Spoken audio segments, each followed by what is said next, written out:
Hello friends, welcome to my YouTube channel. Friends, जैसा कि last video में हमने एक लाइनिंग वाले सूट की कटिंग की थी, आज मैं उसी की स्टिचिंग करके आपको बताऊंगी कि सिंपल तरीके से कैसे आप अपनी स्टिचिंग कर सकते हैं कुर्ती की। सो फ्रेंड्स, सबसे पहले जैसे कि ये लाइनिंग वाली कुर्ती है तो हम लाइनिंग को मेन फैब्रिक के साथ अटैच कर लेंगे। मैंने लाइनिंग को पहले सेट कर लिया है बॉल पिन की हेल्प से। इससे आपका काम इजी और जल्दी हो जाता है। ये छोटी छोटी ही चीज़ें होती हैं जिन्हें आप यूज़ करके आप अपने काम को इजी बना सकते हैं। तो मैं इस पूरी लाइनिंग को साइड से सिलाई करके कच्चा करके पैक कर लूँगी। चारों तरफ से इसको सिलाई लगानी है। आपको सिलाई लगाते हुए ध्यान रखना है कि अंदर की तरफ मेन फैब्रिक में किसी भी तरीके का सल और सलवट ना आए। लाइनिंग और मेन फैब्रिक को अटैच करने को नेक इसका बनाना है। नेक कैसे काटा जाता है, इसकी कटिंग कैसे होती है, इसके लिए मैंने पहले एक वीडियो अपलोड किया है अपने चैनल पे। उसका लिंक मैं आपको डिस्क्रिप्शन बॉक्स में दे दूँगी, आप उसे जाके चेक कर लेना। अब मैंने नेक लाइन को काटने के बाद जो मेन फैब्रिक है हमारा जो सूट है उसके फ्रंट साइड के पार्ट पे मैंने नेक लाइन को अटैच कर दिया है। आप फुल वीडियो देखना चाहते हैं इजी तरीके से नेक लाइन कैसे बनता है तो आप मेरी प्रीवियस वीडियो को चेक करिए, लिंक आपको डिस्क्रिप्शन बॉक्स में मिलेगा। जो भी शेप आप बनाना चाहते हैं उसको सेंटर के साथ सेंटर मैच करते हुए, नेक लाइन का सेंटर और कुर्ती का सेंटर मैच करते हुए हमें नेक लाइन को अटैच करना है। नेक लाइन को अटैच करते हुए हमें सबसे पहले ध्यान देना है कि सिलाई हमारी बुकरम के ऊपर नहीं लगनी चाहिए, बिल्कुल साइड साइड से हम सिलाई लगाएंगे धीरे धीरे, ताकि हमारा गला बिल्कुल फिनिशिंग से बन के रेडी हो। इस तरीके से सिलाई लगाने के बाद जो मैंने सेंटर सिक्योर करने के लिए पिन लगाई थी उन्हें मैंने निकाल लिया है। अब अंदर की तरफ से आधा सेंटीमीटर का मार्जिन देते हुए मैं कटिंग कर लूँगी अंदर वाले पार्ट की जो गला बनाया है उसके। इस तरीके से कटिंग करने के बाद मैं इसमें नोचेस लगाऊंगी, यानी कट लगाऊंगी कोनों पे, ताकि जब मैं गला पलटूं तो कहीं भी कोई पकड़िंग ना आए दूसरी साइड। इस तरीके से नोचेस लगाने के बाद इसे मैं पलट दूंगी अंदर की तरफ और एक किनारे की सिलाई लगा के गले को सेट कर लूँगी। मैं पूरा बुकरम वाला पार्ट अंदर की तरफ ऐसे पलट जाएगा। और देखिए, जब हम सिलाई लगाएंगे तो हमें ध्यान रखना है शेप्स का। तो जैसे मैं सिलाई लगाते हुए इस कॉर्नर पे आई हूँ तो मेरी सुई अंदर है फैब्रिक के और मैंने सिर्फ उसका बूट उठा के उसे घुमाया है। इससे क्या होता है कि आपकी फिनिशिंग प्रॉपर तरीके से आती है। ऐसे ही आपको पूरे गले पे सिलाई लगा लेनी है। अब इस तरीके से मैंने सेम प्रोसेस से बैक साइड का नेक बनाया है। बैक साइड का नेक मैंने गोल बनाया है, पर इसमें मैंने अभी इसको अंदर की तरफ पलट के किनारे की सिलाई नहीं लगाई है। देखिए, ये मेरे को पहले शोल्डर फिनिश करना है तो मैं इस वाली पट्टी को दूसरी साइड खोलूँगी पूरा, और जो हमने फिनिश किया है फ्रंट पार्ट उसको रख के उसके ऊपर इस पट्टी को ले जाके फोल्ड करूँगी, ताकि जब मैं शोल्डर अपने फिनिश करूँ तो वो अच्छे से फिनिश हो जाए। तो इस तरीके से अब मैं शोल्डर की सिलाई लगाऊंगी। और दोनों साइड देखिए, ध्यान से देखिए इस प्रोसेस को। मैंने लाइन जो नेक लाइन है उसको बाहर की तरफ किया है, फ्रंट पार्ट रखा है, वो उस नेक लाइन को बुकरम को उसके ऊपर लेके आई हूँ मैं। इस तरीके से मैंने दोनों कंधी पे सिलाई लगा ली हैं। ये मेरी सिलाई लग के रेडी हो गई है। देखिए, इससे इस तरीके से हमारी कंधी फिनिश करते हैं तो बहुत सफाई से फिनिश हो जाती है और देखने में भी अच्छी लगती है। कोई सिलाई नहीं दिखती इसके कोने पे, धागे नहीं निकलते, देखने में अच्छा लगता है। तो इसलिए इस तरीके से आप कंधी जोड़िए, कभी भी ब्लाउज़ की या सूट की जोड़नी हो आपको। ये मेरी कंधी जुड़ के रेडी हो गया है। अब मैं जो हमने कटिंग करते हुए फिटिंग लाइन का निशान लगाया था उसे मैं डार्क करूँगी और दूसरी साइड ऐसे बीच में से फोल्ड करते हुए दूसरी साइड टैप करके उसको वहाँ पे ट्रेस कर लूँगी। इस तरीके से ट्रेस होने के बाद लाइन आ गई है, मैं इसको डार्क कर दूँगी चॉक से। अब मैंने फ्रंट पार्ट को बैक पार्ट के ऊपर साइड से साइड मिला के रखा है, आर्म होल से आर्म होल मिला के रखा है, और अब मैं पिन से इसे सिक्योर कर लूँगी इस जगह पे, ताकि मैं जब सिलाई लगाऊं तो मेरा फैब्रिक हिले ना। दोनों तरफ पिन लगा के अच्छे से सेट कर लूँगी। दोनों साइड अच्छे से, कपड़ा बीच में नहीं, मतलब सिमटा हुआ होना चाहिए, सल नहीं होना चाहिए, तभी आपका प्रॉपर सूट बन के रेडी होगा। अब मैं इस पे सिलाई लगा दूँगी। हम यहाँ पे 2 सिलाई लगाते हैं। सबसे पहले जब आप करेंगे तो आपको ध्यान रखना है, वहाँ पे आपको पक्का करना है, यानी आगे पीछे करके बैक टैक करके सिलाई लगानी है। अब आप सेम शेप में जो आपने फिटिंग लाइन की शेप लगाई है उसके ऊपर सिलाई करते हुए लाएंगे। यहाँ पे भी पक्का करेंगे जहाँ तक हमें सिलाई लगानी है, जहाँ से हमारी चाक ओपन होंगी।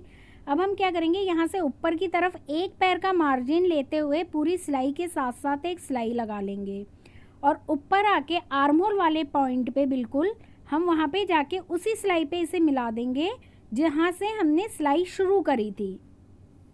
इस तरीके से कभी टाइट लूज़ होता है तो हम एक सिलाई खोल के उसको थोड़ा लूज़ कर सकते हैं, इसलिए हम डबल सिलाई लगाते हैं कभी भी कुर्ती या ब्लाउज़ में।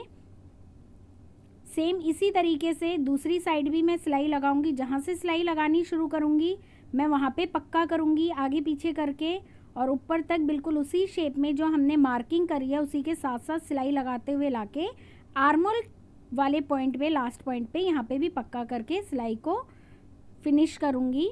इस तरीके से मेरी सिलाई लग गई है। इस साइड भी मैं एक पैर का मार्जिन लेते हुए एक दूसरी सिलाई लगा लूँगी बाहर की तरफ, जहाँ पे सिलाई है उसके बाहर की तरफ एक पैर का मार्जिन लेते हुए, और जो पॉइंट नीचे है वहाँ पे बिल्कुल लाके उसी पॉइंट पे मिला देना है। इस तरीके से दोनों साइड मैंने सिलाई लगा ली है फिटिंग की। अब मैं स्लीव रेडी करूँगी। स्लीव रेडी करने के लिए सबसे पहले मैं इसकी बॉटम को फोल्ड कर लूँगी।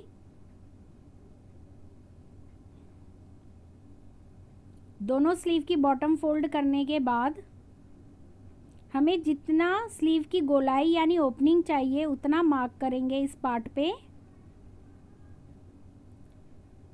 मुझे यहाँ पे 5.5 चाहिए, मैंने 5.5 पे मार्क किया है। अब देखिए हमें कई बार हमें बाजू जोड़ने में प्रॉब्लम आती है, तो देखिए आपको क्या करना है। इसके लिए मैं आपको एक बहुत इजी तरीका बता रही हूँ। आपको इस तरीके से अपने आर्म होल को पकड़ना है। देखिए बिल्कुल कंधी का जो सिलाई है वहाँ से नहीं पकड़ना है, क्योंकि शेप होता है फ्रंट में। तो हम क्या करेंगे, थोड़ा सा आगे से लेके और थोड़ा सा उस तरफ जहाँ जाएगा पकड़ के अच्छे से टाइट, और ये जितना है वहाँ पे एक मार्क लगा लेंगे। इससे क्या होता है, जब आप बाजू चढ़ाओगे तो आपकी बाजू छोटी या बड़ी नहीं होगी और बहुत इजीली आप बाजू चढ़ा पाओगे। नहीं तो हमें अधिकतर दिक्कत आती है बाजू चढ़ाने में। इसी तरीके से मैं दूसरी बाजू को भी सेम मार्क करके सेम तरीके से और उसमें भी सिलाई लगा लूँगी। बहुत लोगों को बाजू चढ़ाने में, अब ये बाजू गोल चढ़ा रहे हैं, इसे गोल बाजू बोलते हैं, और हम एक चढ़ाते हैं जब हम फिटिंग लाइन लगाने से पहले बाजू को लगा लेते हैं, तो वो इजी होता है, लेकिन इससे फिटिंग अच्छी आती है। तो जो हमने बाजू में गोलाई वाला पार्ट किया था वो हमारे फ्रंट साइड में जाएगा।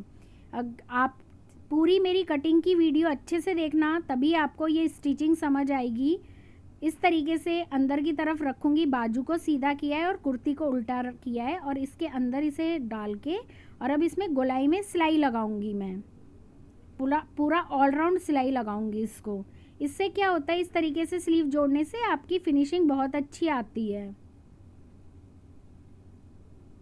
इस तरीके से गोलाई में घुमाते हुए पूरी बाजू को अटैच कर दूंगी मैं।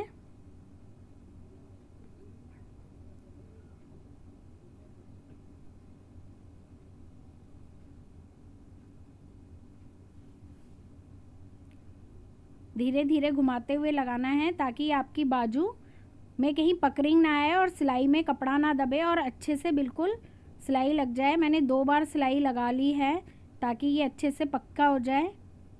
ये देखिए इस तरीके से हमारी एक बाजू लग के रेडी हो गई है। अब मैं सेम इसी तरीके से दूसरे साइड की बाजू को अटैच करूँगी। ये देखिए मेरी दोनों साइड की बाजू लग के रेडी हो गई हैं, कहीं पे कोई झोल नहीं है, एकदम फिनिशिंग के साथ मेरी स्लीव लग गई हैं।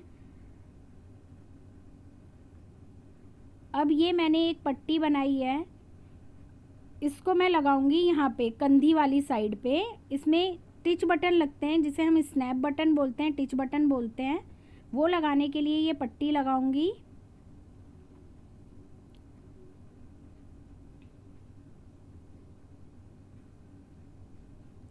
दोनों साइड इस पट्टी को अटैच कर लूँगी मैं, बाजू वाली सिलाई के साथ ही अटैच करूँगी।